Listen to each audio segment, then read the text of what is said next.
Good afternoon. Is another second restart here, as I seem to have forgotten to set the stream to go live. I see that we're five concurrent viewers.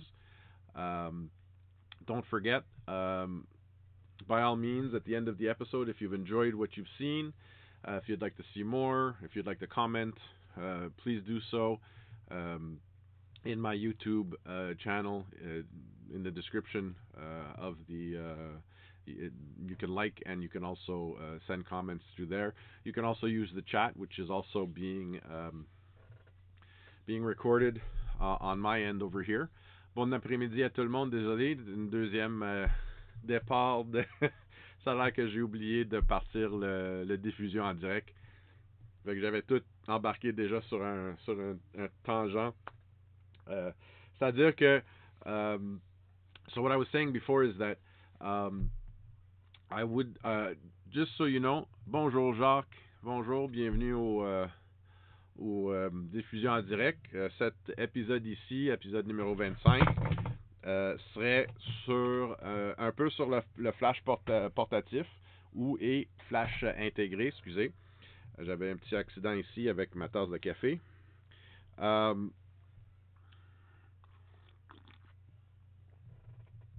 C'est-à-dire que j'ai pas le branchement HDMI que j'avais commandé il y a quelques semaines pour être capable de visualiser l'écran et l'écran d'information et réglage sur mon appareil et le viseur en direct non plus. Mais je vais faire le mieux possible avec mes webcams que j'ai ici. Hi John, welcome to the channel. So today we'll be talking about flash, whether it be onboard flash or as we call Speedlight flash. Okay, so this is what we call a Speedlight flash. En français, on les appelle plutôt des flash Cobra, tandis que un flash intégré or an integrated flash would normally be something more like this here. You'll notice here on the top of my camera on my 6500, my second principal body. So we'll be talking a little bit here about on-camera, off-camera flashes. As far as modes go, having the onboard flash, for those of you who are using integrated flashes, you might have a little bit less. Sorry, trying to get my flash off. There we go. So you might have a little bit less functionality in the sense that integrated flashes usually include two modes. One being, or the first mode being what we call TTL, and the second being manual. Techniquement, d'habitude, quand vous avez des flashs intégrés versus des flashs Cobra comme celui-ci, vous allez avoir pas autant de fonctionnalités que vous auriez avec un flash Cobra comme celui-ci. C'est-à-dire que normalement, les modes que vous pouvez utiliser sur le flash en tant que tel, intégré, c'est plutôt le mode manuel, où ce que vous contrôlez la puissance du flash directement sur le boîtier, et où également le mode qu'est-ce qu'on appelle automatique, où ce que l'appareil photo va régler les puissances en fonction de l'exposition que vous cherchez à avoir. So typically, I mean, obviously the advantages and disadvantages of the onboard flash versus the off-camera flash or Speedlight is that the onboard flash is always with you. You're always carrying it around. There are certain bodies today, the more advanced bodies, where they've actually eliminated the on-camera flash or le flash intégré. Il est enlevé sur certains modèles plus avancés des boîtiers pour avoir d'autres fonctionnalités. Okay. Mais c'est-à-dire que pour ceux qui ont des flashs intégrés, typiquement vous allez toujours, la plupart des gens vont l'utiliser en fonction automatique. Puis la fonction automatique en tant que telle, c'est qu'est-ce qu'on appelle le TTL. So normally, when you're buying entry-level cameras, medium medium level cameras, typically you'll always have an onboard flash, and on those onboard flashes you'll have two modes. One being the automatic mode, which is referred to as TTL, and the other mode being manual mode, where you're telling the camera or exactly what kind of a power you want the flash to exert when it triggers. Okay. Now, I'll be totally honest with you. When it comes to using manual flash, and I do sometimes use manual flash solely when I want to use my flash off camera in live situations, live situations, but more in the context of studio photography. So typically, if I'm doing a wedding and I'm in the park and we're doing our whatchamacallit, our formal portraits, where you're posing your models and the models are taking the time to you're settling them into the pose and all this stuff here. Typically, what I'll be using is, whether I'm off camera or on camera, I'll typically always be using manual, because manual guarantees that no matter how the light outside changes, so if a shadow passes over, or there's a hole in the cloud passes over, so where we get what we call dappled light. Dappled light is variable light. I'm always getting the same amount of flash from my Speedlight or onboard flash. Okay. TTL is what we call through the lens, and through the lens. Hi Joe, welcome back. TTL through the lens functionality is that the camera, based on the exposure you've chosen, based on the reading of the light through the light meter, it in real time adjusts the flash in consequence of the natural lighting around it. Okay? Now with TTL mode, there are various extra functions you get with it, especially in the last couple of years that the new flash heads and also integrated flashes also, typically, if I'm not mistaken, the T7Is in Canon, the D7200 or the D7000 series, the D5000 series has another function that comes with TTL, which is called high speed sync. Now, je devrais parler un peu de ça, c'est-à-dire que le flash en tant que tel, excusez, je vais juste m'accoter un peu mieux dans ma chaise ici. Le moment que vous activez votre flash, que ça soit TTL, que ça soit mode manuel, le moment que vous l'activez dans votre appareil, ton appareil, lui, va toujours typiquement va toujours réagir à sa plus haute vitesse qui peut synchroniser avec votre flash. Okay? Puis l'éclair d'un flash peut demeurer, peut durer entre un 10 millième et un 20 millième de seconde. Il y a certains flashs aujourd'hui qui montent au-dessus d'un 10 millième de seconde en fonction de le temps que l'éclair dure. Okay? Et puis, qu'est-ce qu'on a aperçu avec ça, c'est que souvent, quand on se limite à une certaine vitesse, comme exemple un 125e, un 180e, un 160e ou un 200e de seconde, si je suis à l'extérieur puis je suis en train de balancer mon flash avec la lumière de jour d'une journée en plein soleil, où ce que mes sujets seraient peut-être en contre-jour ou à l'ombre, on perd justement à un 200e de seconde, on perd la saturation du ciel. Puis saturation du ciel, je parle plutôt de le ciel bleu. Ça devient plutôt un ciel blanc. Parce que justement, la vitesse d'un 200e ou un 180e ou un 160e est juste trop lente. Il faut vraiment capturer la contraste du ciel. So, dans ce temps-là, on a un autre mode, en mode TTL, on a un mode qui s'appelle synchronisation haute vitesse. Okay? In that particular moment where I'm shooting, and typically when I'm shooting, whether I'm doing portraits outside, whether I'm doing event photography outside, I'll be honest with you, 85 to 90% of my day is spent using my flash. Whether I'm outside in bright sunlight, whether I'm in the shade, no matter where I am. Because typically what I'm doing is I'm just when you use a flash, you always have to think of a flash as a secondary light source, not as a principal light source, especially when you're shooting in the day. Okay? You always have to balance your flash with whatever light you have to work with in real time. Okay? Whether it be inside, in a very dim lit situation like in a reception hall or in a church, versus outside in bright daylight. And, and the reason we use a flash is really to balance out the shadows that the sun is creating, which is our brightest sunlight, which is our brightest intensity of light. Okay? So, with TTL, what you can do, which you can't, well, you can, there's other ways of doing it mathematically, which makes flash in manual mode much more complicated, much more, although precise, it much more complicated. Okay? But when we're talking about TTL, and I'll show you on my big flash because it's just that much easier to show you.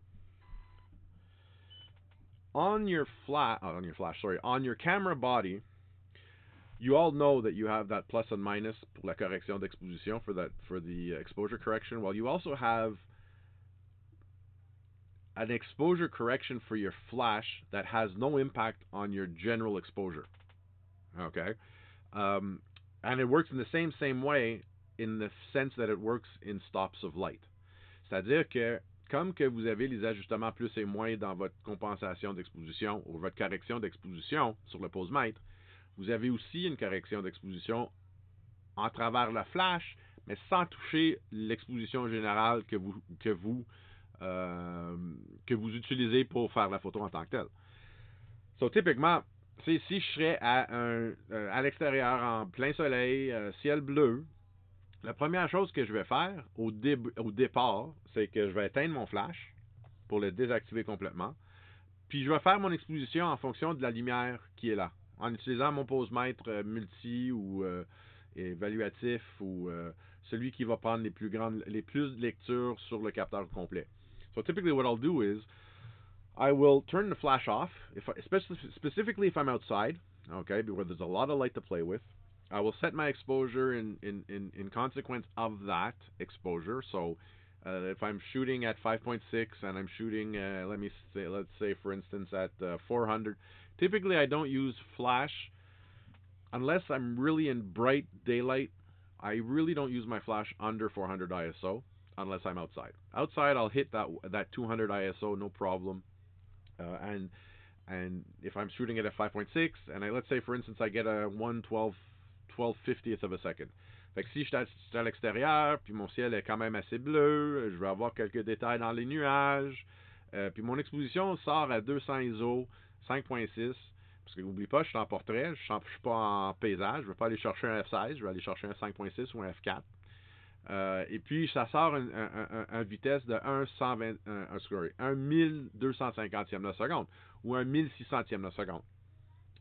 Le problème, c'est que si je reste en TTL tel quel, qu'est-ce qui arrive? C'est que ma vitesse tombe à 1 200e de seconde. Point. Même que je serais en mode manuel. Spécifiquement si je serais en mode manuel. OK? Puis je suis déjà à 200 ISO. Fait que même si je descendrais à 1 centième, ma 1 1600e tombe à 1 1250e, un cran de lumière de moins sensible, parce que maintenant, j'ai perdu... attends. Ouais, c'est ça, exactement. So, pour gagner mon exposition, il va falloir que je descende ma vitesse, parce que ma vitesse est déjà descendue à 1 200e. Right? So, typiquement, je suis de 1 1600e sur 1600. Attends, 1600. Voyons, là, j'ai perdu mon traîné de pensée, là. 1600, un 800e, un 400e, un 200e, c'est 1600, 800, 400. Là, je suis rendu à 200, 4 crans de lumière. Mais là, il faut que je compense avec soit l'ISO, que je peux seulement baisser de 1. Et j'ai plus ouverture, je peux pas fermer plus. Parce que si je ferme plus, je vais avoir plus de profondeur de champ. What I'm saying is, it gets complicated if I'm blocked at 1/200th of a second, because if my general exposure of the image itself is 1/1600th of a second at 200 ISO at 5.6, and I turn my flash on, and the camera drops down to a 200th of a second, I'm kind of screwed because I can't I can't control more than my ISO, and my ISO is one stop. I'm already 4 stops over. So what do I have to do? Either use a filter on the front of the camera, which will correct for 3 stops, or actually, there's not much more that I can do, except if I were able to shoot at that 1/1600th of a second originally at 200 ISO at 5.6. Now what happens is on the flashes of today, which have high speed sync, what it does is it leaves that éclair, the actual flash lasts longer than that 1/10,000th of a second, for the sole simple reason that at 1/1600th of a second, it has to be able to see the flash in the exposure. And why am I using my flash? I'll tell you why. Because, as a matter of fact, I'm going to show you right here. Give me a second. If you look at an image, here we go. So an image, and this is exactly an image that was shot where the flash, now here, I'll be honest with you, this is a shady shot. Shady in the sense that we were in the shade. And you'll notice this was at 640 ISO, 1/640th of a second. Okay, and the flash didn't go off. Okay, if I look at, let me just find one here. This one, it went off. Give me a second. I'm gonna bring it up. Don't worry. So this is okay. So this was a test shot.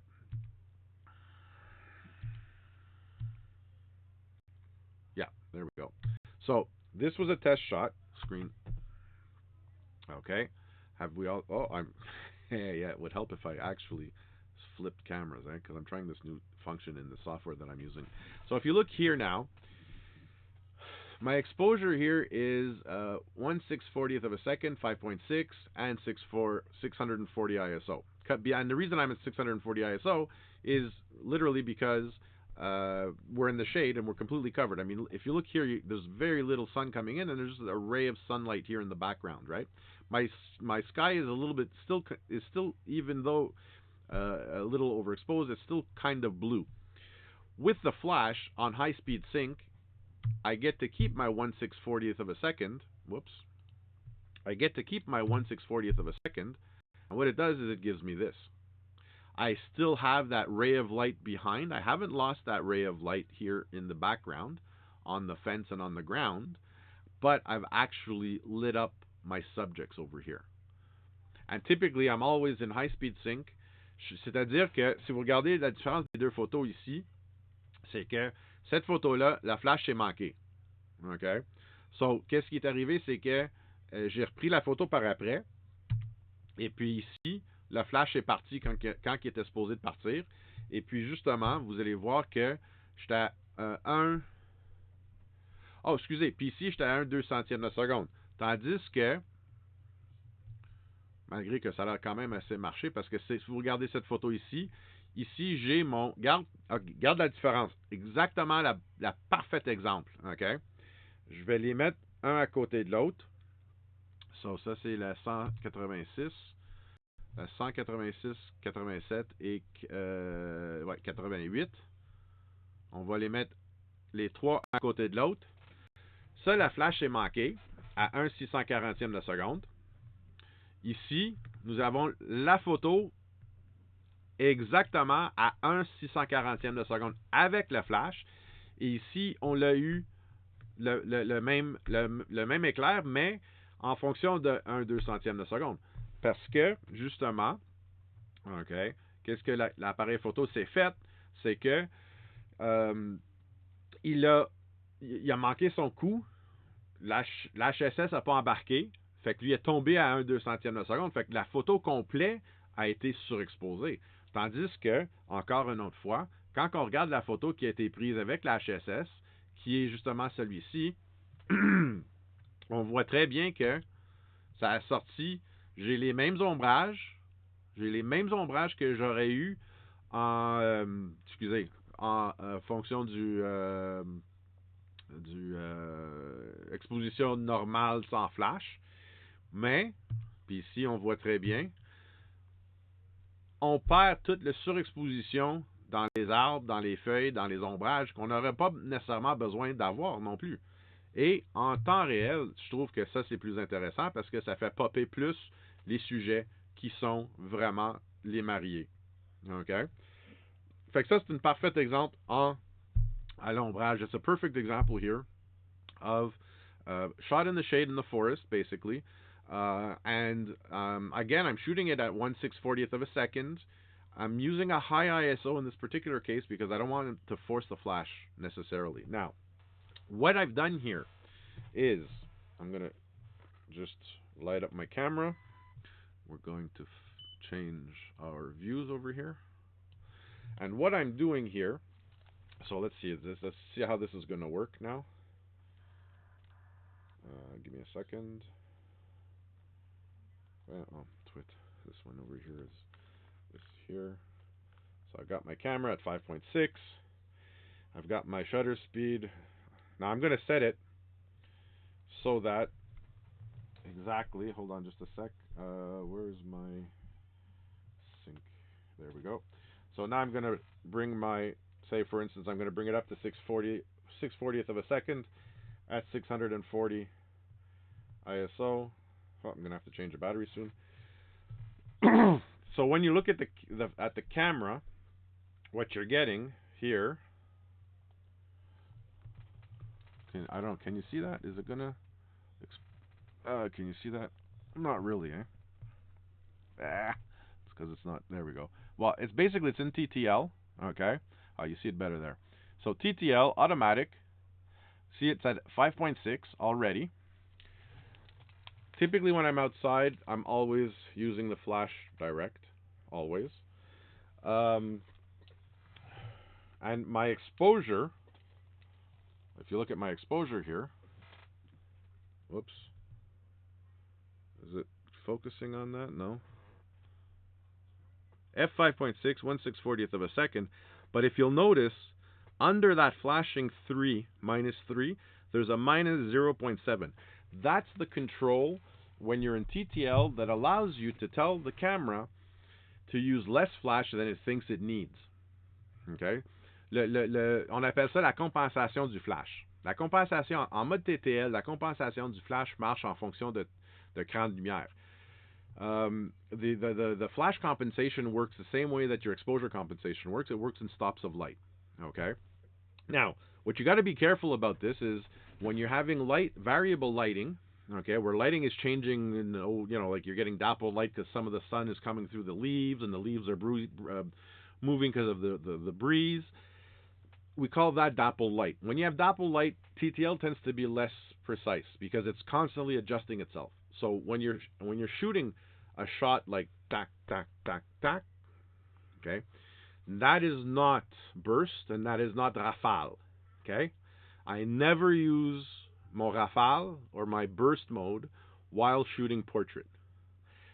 There is absolutely no reason to shoot 11 images per second when it comes to portrait. Okay? If you're shooting 11 images per second and somebody makes a face, you're going to get 11 bad images. I'm sorry.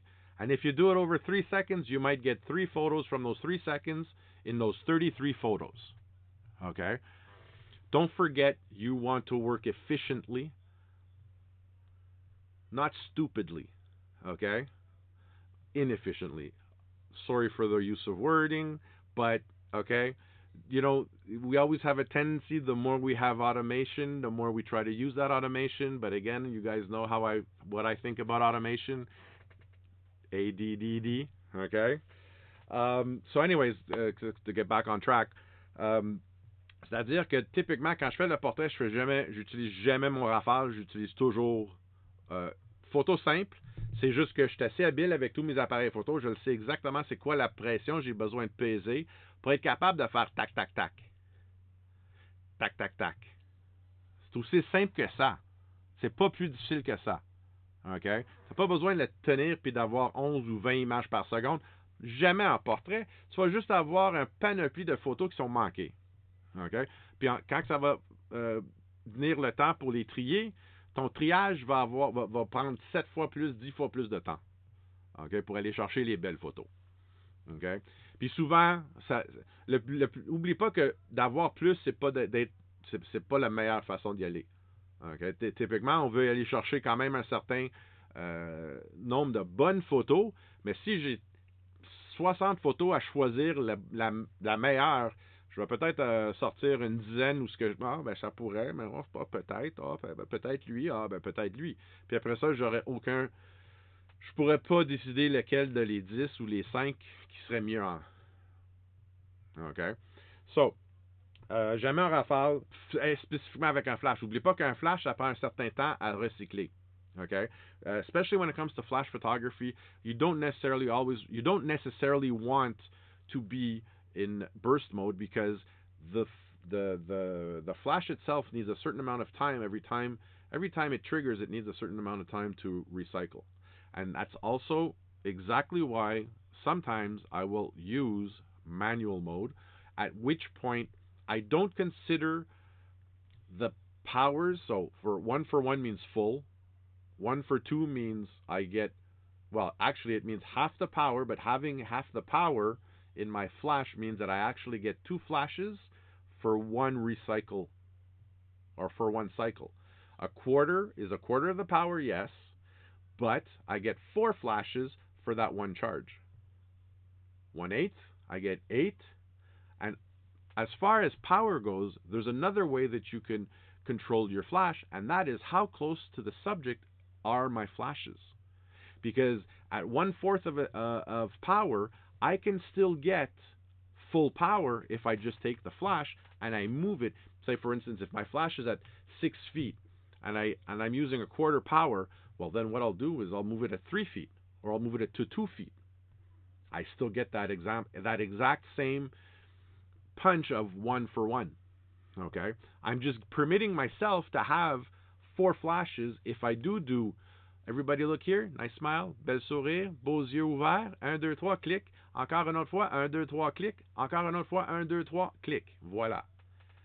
In that time, I didn't give it time to recycle. After the third one, though, I stopped and let it recycle. Okay? Don't forget that when you're using a flash, and one of the big advantages to having a Speedlight ou un Cobra, un grand avantage d'avoir un Cobra en tant que tel, c'est que j'ai justement une batterie à part de la batterie dans l'appareil photo. Fait qu'il bouffe plus le batterie qui est dans. Puis je t'avoue que moi, je viens de procurer mon Godox. Ça, c'est un Godox V1 pour Sony. Puis à date, là, je te dirais que je peux faire au moins je te dirais peut-être un 2/3 de la journée d'un mariage. Puis pour moi, là, je parle d'un mariage italien, grec, portugais, arménien. Okay? Ça part le matin jusque le lendemain matin. Okay? Fait qu'une journée une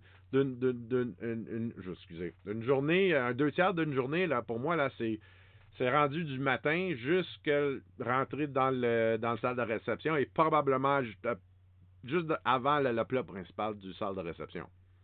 OK? So, ça, c'est un grand avantage d'avoir un flash externe. Mais si vous êtes juste quelqu'un que vous faites justement des fêtes familiales au restaurant ou quoi que ce soit, c'est sûr et certain d'avoir un flash extérieur, un flash déporté ou un Cobra. C'est mieux encore parce que l'autre avantage avec le Cobra, c'est qu'avec lui, je peux envoyer mon éclair vers un plafond, vers un mur. Si je veux le mettre en arrière de moi, Parce que je peux pas utiliser des fois, on peut pas nécessairement, on est trop serré dans la chambre où ce qu'on est. Sometimes we're just too confined in the room that we're at to do our portraits. Sometimes I'll use that wall behind me. And the advantage to using to being able to do this and use a larger surface to reflect my light, my whole room reflects light. So I'm lighting everything up. Okay, and I'm changing the angle. I'm changing the original angle of where the light is coming from, so therefore I'm not getting any silhouettes behind the subject. Okay, I'm sorry. I've tried most of my weddings, since I haven't done any yet this year. Most of my wedding shots are all either my samples on my phone, or which I cannot right now connect to the screen, or on my archive drive, which sorry. Anyways, enough to say that I do have a couple. Hold on, I can show you. For instance, if we look at, here's a shot I did during one of my wedding classes. Let me just fade over to that screen. And here you'll notice here how my subjects are well lit. They're outside of that ray of light back here, but this the background it is dark. The lights were closed at this point, and this is a church. But what's important here is to know that my lighting on the subjects here, and this is not direct, this is bounced. So in this particular image here, I was shooting my flash into the ceiling at 45 degrees, and I had a reflector on. Now that's something we'll look at in a moment. I'll show you some of the extra accessories that you can get for your flashes. But just to say that here's an image, and then I have another image here. Hold on, this one, no, not this one. This one here. This was an image we shot at exterior outside. It was a gray day because it was cloudy. But even though, I mean, this image is a JPEG out of the camera. I'm not trying to rationalize. I mean, it is slightly overexposed on the bride's dress here. I agree, but you'll notice how still using the flash, I'm still using an aperture where I still get a blurred background here. Okay, yet the lighting on the bride and the lighting on the groom, even though he himself is in shade himself, we're getting a good balance between the two. Okay, I've got another image here. Where is it? That's back over here. Give me a second, I'll go get it. The other thing is that inside, when we're inside the reception hall, there is so much stuff that you can do. For instance, this particular photo here, you'll notice that all of the ambient light, there's a ray, or not a ray, but a motion to it. A lot of people think that you need shutter speed to freeze, specifically also when you're inside as much as outside. Don't forget, here we're not just relying on natural light. We're relying on that flash from the camera, and that flash from the camera being that it lasts that 1/10,000, 1/15,000, 1/20,000th of a second. I mean, you can't freeze more than what that flash can freeze. In this particular instance here, now here, this is something also. Typically, you have, with the flashes of today, where you have TTL, you have TTL or manual, doesn't really matter. But since we've got communications now between the flash and the camera body, and it's not just that the camera body, the moment you press the button down, it signals a flash to flash. I can tell it when to flash. And let me explain this. This is really interesting because you can do a lot of creative stuff with this. C'est-à-dire qu'aujourd'hui, avec des flashs,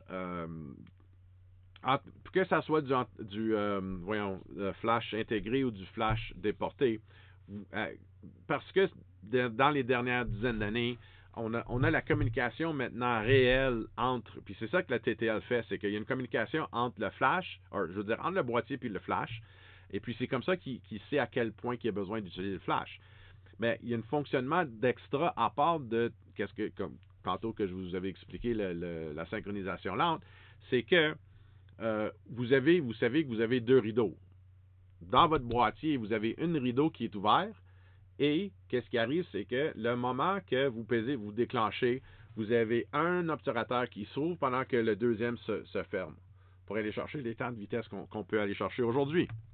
Right? What I did here is I put my flash on rear sync. Now, rear sync versus front curtain sync or first curtain sync. First curtain sync is the way the flash has always been used, and that's how it was developed 40 years ago. Like when flash came out, there was no control when we could send the signal to light the flash. So the moment we'd press the button, that's the moment that the flash would go off. Okay?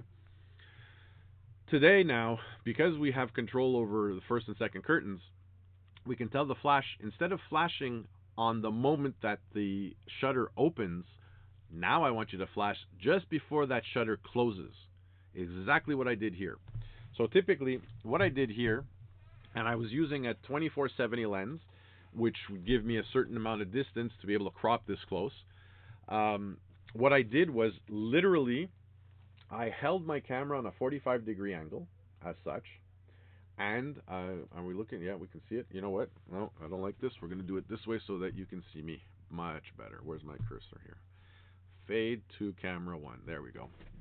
Fait que qu'est-ce que je faisais, c'est que, puis je fais ça souvent dans les mariages, au moins j'en ai au moins un ou deux durant une des danses des mariés, c'est que qu'est-ce que je fais, c'est que je tiens l'appareil photo en axe avec eux, je mets l'appareil photo en fonction d'une 45 degrés.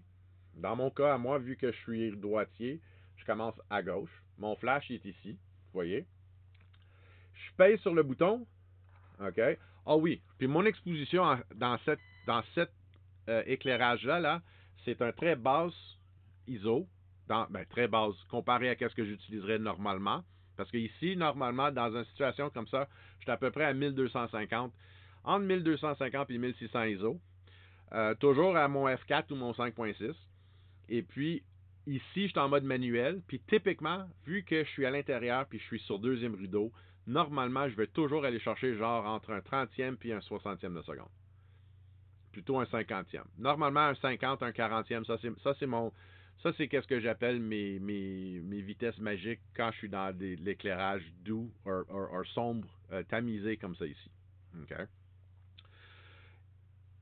Par contre, si normalement je serais à un 40e de seconde, maintenant je veux capturer le mouvement des lumières que vous voyez là en arche en fonction de bouger l'appareil 90 degrés. 90 degrés. De 45 à 180, disons. On va dire ça comme ça, OK? Faut que l'obturateur soit ouvert assez longtemps pour que la lumière tamisée dessine sur le capteur. Et en deuxième rideau, le moment que je suis rendu là, c'est là où l'éclair va figer mes sujets. OK? Encore, normalement, je serais un quart de seconde, un huitième de seconde. Un quart, un huitième à probablement un 640 ISO ou un 800 ISO. Où ce que normalement je serais à un 1250 ou un 1600e de seconde. ISO. So what I'm saying here is that to be able to do this, first of all, the camera, I'm shooting it in long exposure. Long exposure being that usually when I'm doing this, I have to bring down my ISO because I need to have the flares of light arc move, right? But I need the time it takes for me to actually move the camera from 45 to 180, or just move it 90 degrees, okay, to be able to do that arc, to create that arc. So typically what I'll do is, if I'm shooting normally at 1/40th of a second and I'm shooting at 1600 ISO at 5.6, I'm not changing my aperture. I'm leaving my aperture at 5.6 or at f4, depending on how much blur I want in the background. But now what I'm doing is I'm telling the camera to stay open for a quarter of a second or an eighth of a second. Just enough time so that this movement is captured. And exactly that's what I do. Click, tack. That's it. What that allows the camera to do is to now. So my adjustment now is I bring down my ISO. So I bring my ISO from 1600 down to 800 or 400 ISO, so that I don't overexpose neither. All right. And typically, when I'm inside like this here, my flash is usually at minus 2/3 to minus 1 1/3. Okay, so that's 1.3, minus 1.3 or minus 0.7. Okay. Normalement, quand je suis à l'extérieur ici, je suis encore en flash, en TTL. Je suis toujours en flash TTL. Parce qu'ici, la lumière ne changera pas autant. Fait que, vu que la lumière en tant que telle ne changera pas vraiment beaucoup, mais c'est là où ce que je peux quand même être où ce que mon TTL peut être beaucoup plus fiable. What I'm saying here is that typically when I know that my lighting, my ambient lighting, will not change over time, that I'll always more or less keep the same type of lighting, then at that point I stay in TTL. It's when I know that TTL will become problematic that I will move on to manual. Okay. How are we doing on time here? I know I tend to be a little bit wordy. I tend to be a little bit, so for that, that exactly is the a little bit on how I use it. So typically, when I'm doing, so if I'm outside, I'm always basing my exposure on that ambient light, and then what I'm doing is I'm filling in, and that's where the flash comes in. I'm filling in the shadows. Okay, enough that I can see my subjects better in their environment, exactly like you saw, and we'll switch over here in a sec. Exactly like you saw in my. Well, here we go. Look at that beautiful fade over that. Look at that. I didn't even know I could do that. See, we learn something new every day.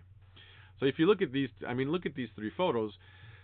I personally like the top one on the left. That's the one that I prefer most. The one down on the bottom I find is just it's too flat. There's not enough depth there. There's too much flash. That 200th of a second is it's too slow for all the light that's there. Yet if we look here and we look at the even if you just look at this corner section here and this corner section here, this kind of looks pushed. It looks too punchy. Rather, this is more it's more ambient. It's more.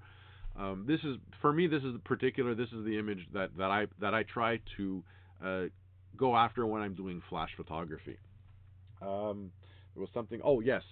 Now the advantage to using also, by the way, there's many advantages actually when you start, and you don't have to necessarily. As a matter of fact, I'm just going to. While I'm talking to you here, I'm just going to bring up my browser and I'm going to show you a couple of, where is it? Right here. Give me a new window. And we're going to do, where's Gosselin? And we're going to do, see if this search is actually going to work. Nikon. Just to, doesn't matter what company you're with, it just, what I want to show you are different qualities of flashes that you can go after. Where is it? Bear with me a second here. Accessories. No, I want category. Alright, let's see what this is going to give me. Accessories. I want just the Nikon. No, it's not going to do that, is it? Is that actually going to tell me that? Ah, that's what I want. There you go. Okay, so let's switch back over here, and I'll show you different size flashes that you can purchase. So here we have, for instance, the SB5000, which is the flagship for Nikon. So you have, this is the large, ça c'est la grande flash, la 5000. Évidemment, 739. Vous avez la moyenne gamme. Vous avez plutôt, je te dirais pas un entrée de gamme en tant que tel, mais Ça, c'est plus un flash où ce que ça serait plutôt monsieur, madame, tout le monde qui fera des photos de justement voyons, c'est quoi c'est quoi euh,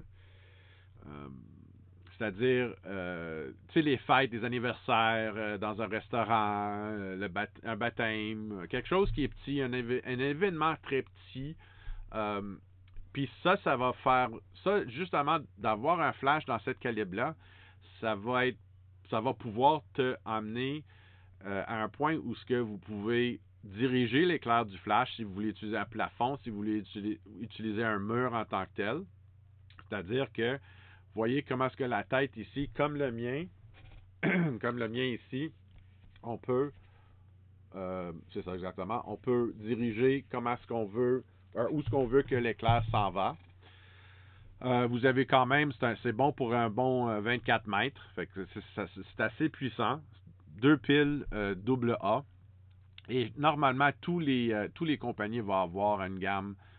Sony a de la même chose.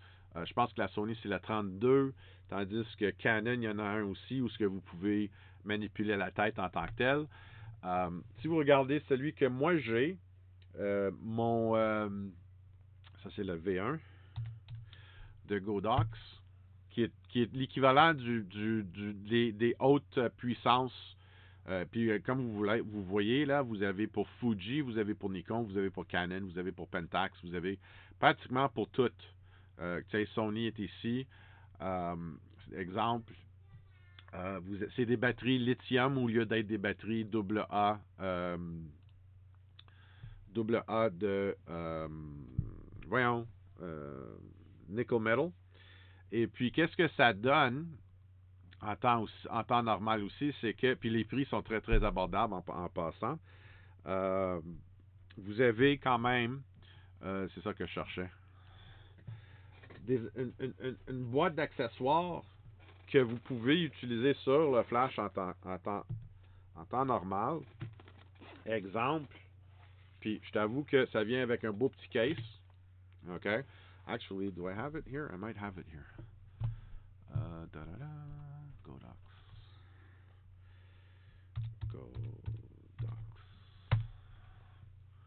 Je devrais être capable de la sortir. So, puis c'est tout aimanté en temps normal. Where is it? Attends, ils n'ont pas le kit comme que j'ai ici affiché encore. Pour moi, c'est plus loin. Donne-moi une seconde que je te montre ça. So, si vous regardez, non, c'est pas là. Godox.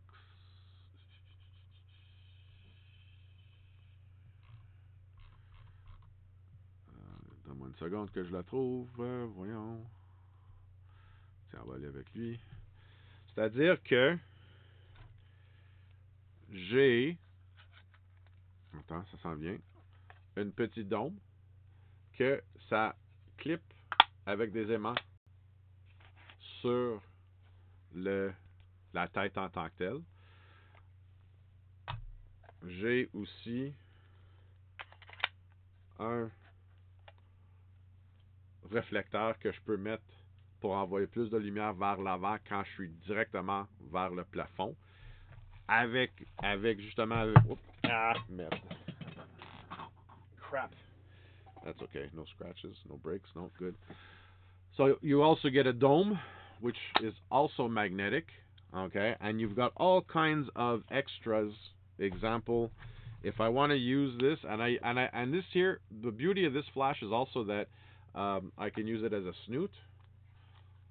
So if I want to have really just a certain amount of light passing to my subject, I really want it to be a cone. I can control how big that cone should be using the snoot. Okay. The other beauty about this flash is that this flash, I can also trigger the flash. I could put this flash on a tripod, put this on my camera, puis lui va déclencher lui en sans fil radio, en fréquence radio. Comme ça va pas ennuyer d'autres flashs qui seraient alentour.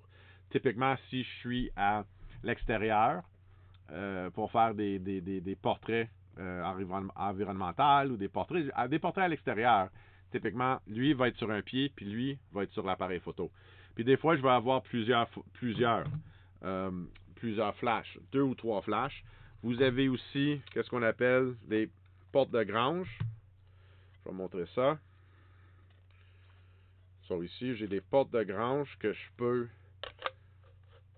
ajouter sur le flash, puis je peux diriger la lumière comme que je veux. J'ai un diffuseur, c'est-à-dire si je tombe avec un focal plus que 24 mm, ben là, je peux mettre ce diffuseur-là qui va diffuser ma lumière plus large. Puis l'autre chose qui vient avec aussi, ouais, c'est ça ici, c'est que j'ai un, je sais pas si vous voyez, ouais, comme ça ici, là, et on appelle ça un nid d'abeille, or what we call a honeycomb. Okay, and a honeycomb allows me to, plus I have an extra spacer, so the honeycomb, what it does is, right now, I'm directing the light as more as a ray towards my subject. If I put a spacer, just a regular spacer, depending how far that honeycomb is from the flash, because I also have another spacer, or do I? No, it comes with one spacer. So with that spacer, now I have another, it's more concentrated again on my subject. Okay. Honestly, since I've got it, I love it. Listen, I'll be totally honest with you. This is it's Godox is Chinese, okay, or Chinese or Japanese? No, Chinese, I believe. But it is it's a copy of a more professional, or I hate the word professional, but a more advanced kit. Some of you may already know them. What's the Pro Photo? Okay. But again, depending on what your budget is, so far for what my budget is and for what I use it for, je trouve que le Godox pour le prix, ça va très très bien. Oui, c'est un copie, mais c'est un copie à date qui fait mon affaire. Si c'est sûr et certain, si j'avais plus de contrats payants, j'irais chercher la version avancée qui serait Pro Photo. Mais comme Pro Photo, c'est dans le gamme de Broncolor, j'aurais jamais le budget. Rendu à 50 ans, là, je vais pas repartir à un nouveau studio puis un nouveau. À moins que je gagnerais peut-être le million. But I don't see that happening anytime soon. So for what I do you always got to understand that you gotta understand that you have to use. And look, John, I'm sorry, I just noticed here, John's got the V860s. The V860s are beautiful flashes. They're more in the same style flash as what normally is sold with your cameras in the camera's proprietary line. They're rectangular heads about the size of business cards. The surface area is about that of a business card. Okay, these ones here, this the first one I saw that had this particular circular head comes exactly from the Pro Photo. Okay, the A1. But again, you don't necessarily need. What would be the difference between the V1? Really, it's the shape of the. It's the shape of the light coming out of the flash itself. This is a circular ray. Rather, all of the other ones are more rectangular, horizontal. So, I haven't actually compared the two yet. What I would say is that whether I'm shooting portrait or I'm shooting landscape, horizontally or vertically, the shape of my light doesn't change. What happens when you're using, a lot of the times, what's happening when you're using a rectangular flash head, what will happen is by shooting portrait, by shooting vertically, okay, you're actually changing the shape of your light hitting your subjects. Okay, that's also where we come out with all of those diffusers. Example, the Gary Fong, the Mag Mod, which is the bubble on top. I should have brought those out, seeing that I was talking about flash too. Sorry about that, guys. I don't have them anywhere close to me right now. But all of these diffusers changed that shape of the having that very rectangular ray of light into something that's more 360, circular, globular. Okay, that's really the big difference. And again, and I know that I believe that John, I believe the V860s also have a kit of their own which resembles that of, and this comes with a nice little case, mind you. We also have different circular filters that we can use to balance the light, to attenuate the light itself. Okay. Um, but it's all around for the price. I'd say it's a very good buy. I typically use it always like this here, with the diffuser, with the reflector, just to be able to get that a little bit more oomph, um, and not waste so much light behind. What else can I say about flash? What else can I say about flash? Hold on now. Let me think. So you have all kinds of, vous avez toutes sortes de différents diffuseurs que vous pouvez utiliser en fonction de votre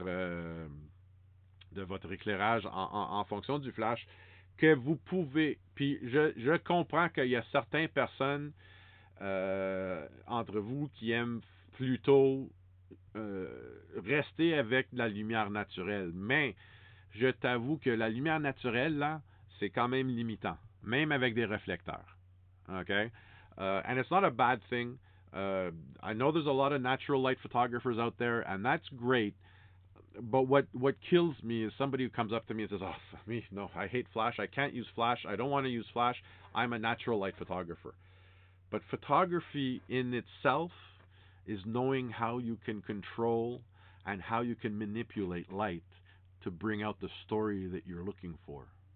So a photographer, and believe me, I know a lot of these photographers, and a lot of these photographers are older generation photographers who they just and because they came from a generation where flash was not as advanced as it is today. That's what it is. There's been an evolution, digitally, electronically, in photography that has just brought us, whatchamacallit, it's brought us leaps and bounds away from what we were stuck with in the 70s and in the 80s and in the 60s and in the 50s. You know, and if we go even farther back, when you had that sulfur stick that you light to get that flash, when we're talking about these cameras over here, okay? Listen, we've leaps and bounds. John, I like the accessory kit you can get for the V1. How much does that go for? That's exactly what I was looking for. The accessory kit. Oh, that's what I was looking for. That's why I came over here. Just a sec. Where are the accessories? Review specifications. It is the. Just a sec. Go docs. I'll bring that right up for you. But I believe they also have that that accessory kit or an equivalent accessory kit, for the.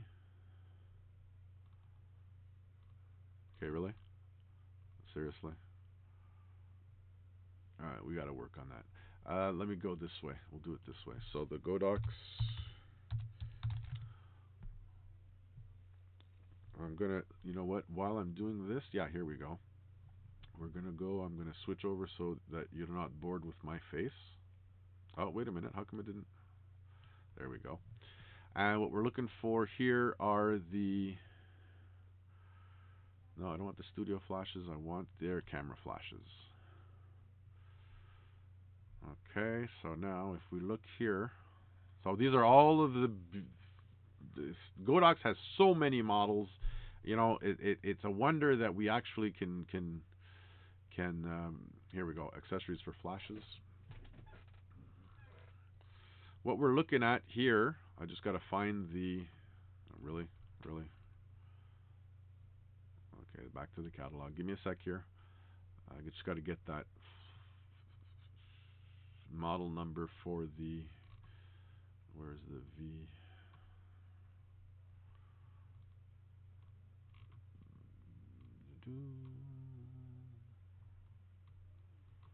what I want, the V1. Okay, good. Actually, if you want to take a look, John, that's what you get with the V1 versus, you notice how, and here's a perfect example, 28 millimeters versus 105 millimeters. Notice how oblong the flashes are, or I should say the illumination of the flash is compared to having the V1, which is a circular flash. It's just a different way of lighting your subjects. But what we're looking here, the accessory kit, which is this one here, that's it, the AKR1. So let me put that in here.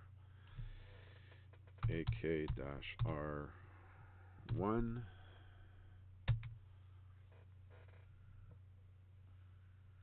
There you go, $76.99. And you'll see all of the accessories are right here. So you have a snoot.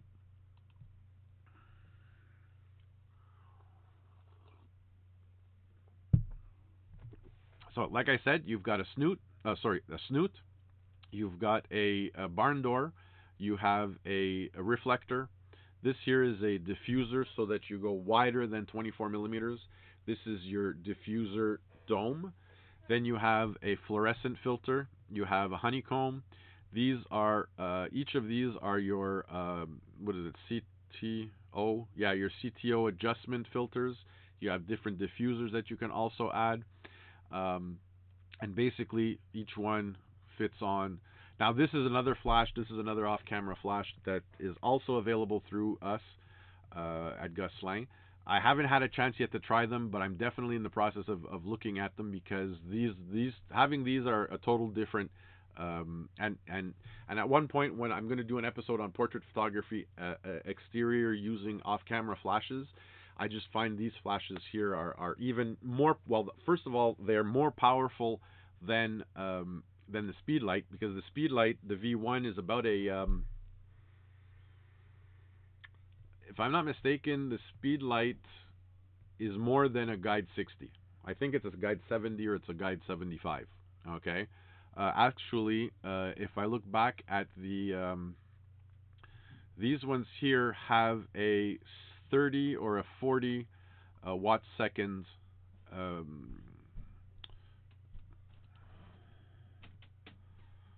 Bear with me a moment. Sorry, 76 watt second, which is pretty good for an off-camera flash. It's more than what you would get with the 8600. The 8600 is a 60 guide number, so this one is probably the equivalent of an 80 guide number. Okay. And it covers the V1 covers 28 to 105. Although no, I believe it goes up to 200 millimeter too. Anyways, and it has a range of 100 millimeters. 100 millimeters has a range of 100 meters Wi-Fi using the off, not the off camera, but the trigger. I hope everybody enjoyed this episode on Flash. I will do more on Flash, but more precisely, I will do more specific utilizations or uses of off-camera and on-camera Flash. I'm just waiting for a little bit more equipment so that I can bring everything to you there on your screens there directly from my cameras. And we're getting there slowly. Don't forget, if you have a chance, please, if you enjoyed this afternoon's episode, please like the video, because it's the only way I can get any analytics off of my YouTube channel to see what people like, what people are looking for. S'il vous plaît, premièrement, merci beaucoup pour votre temps, pour avoir pris le temps pour me suivre puis me regarder. C'est très apprécié, mais surtout, si vous avez une chance, s'il vous plaît, si vous avez aimé l'épisode, likez-le pour que j'aille certaines analyses de YouTube en travers de tous les c'est ma 25e épisode. Mercredi, je sais que Marc m'avait envoyé une suggestion. Ça va s'en venir. Des possibilités fantastiques. Merci Jacques, très apprécié. But I'm just a little bit. Now we're getting ready now. This week we're going to be going in back to the shop to start getting things prepared. I don't know if it's for next week or for the week after. I know that they posted up May 11th is the day that we're going to be reopening our stores. But then I just heard apparently this afternoon at 1 o'clock, Premier Legault now mentioned that he's pushing retail back to the 18th. So I don't know what's happening with us, but we will be opening as soon as we can open. Right now, keep your eyes on the website to see what happens if there's going to be any changes. GosselinPhoto.ca. Don't forget, you can reach me at different. If you actually, I just now started using. I don't know if any of you know it. It's called Linktree, and you can reach me at. Actually, I had set it up here. You can reach me at these addresses. Where are they? We're going to do this like this. No, that's not what I wanted to do. It's Shift F5. There we go. And I'm going to go back to my control. We'll fade right into here. This is my slide that I use when I'm giving my Gosselin classes. But you'll notice here you can reach me at aj@andrew-james.ca. And if you go to linktree/aj.gentile, you'll be able to find all of my links as far as my YouTube channel, all of my social media, all my social media links, be it Instagram, Twitter, LinkedIn, all that stuff there. You'll have that all on that website. And so that's that. I thank you all very much for a wonderful, wonderful, wonderful afternoon, and we'll see you on Wednesday. Don't forget episodes. Okay, and as soon as my schedules, that's true. I have to mention this. As soon as my schedules does start coming out, as far as my day job, I will be adjusting our time here. Sorry, I have to. But we'll be readjusting the scheduling of my live episodes here with you, and we'll do as much as I can. We'll do as much as I can, and we'll do the best that I can with whatever time we end up having after all of this after we start coming out of all of this. So I appreciate everybody. Thank you very much. Have a wonderful, wonderful day, and we'll see you. We'll see you.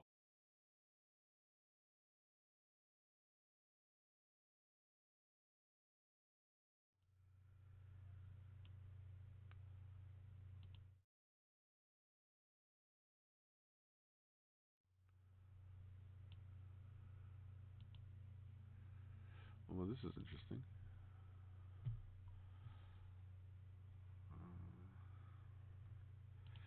Go back here.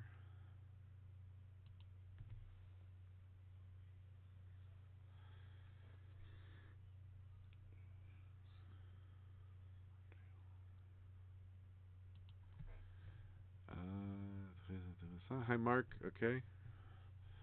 Let's go back to black.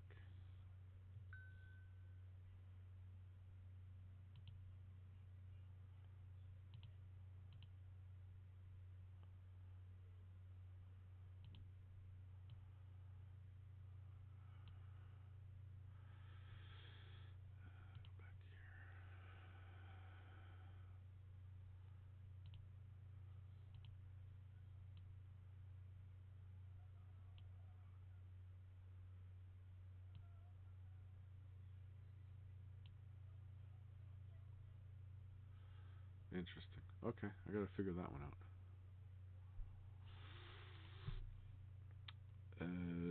Mark.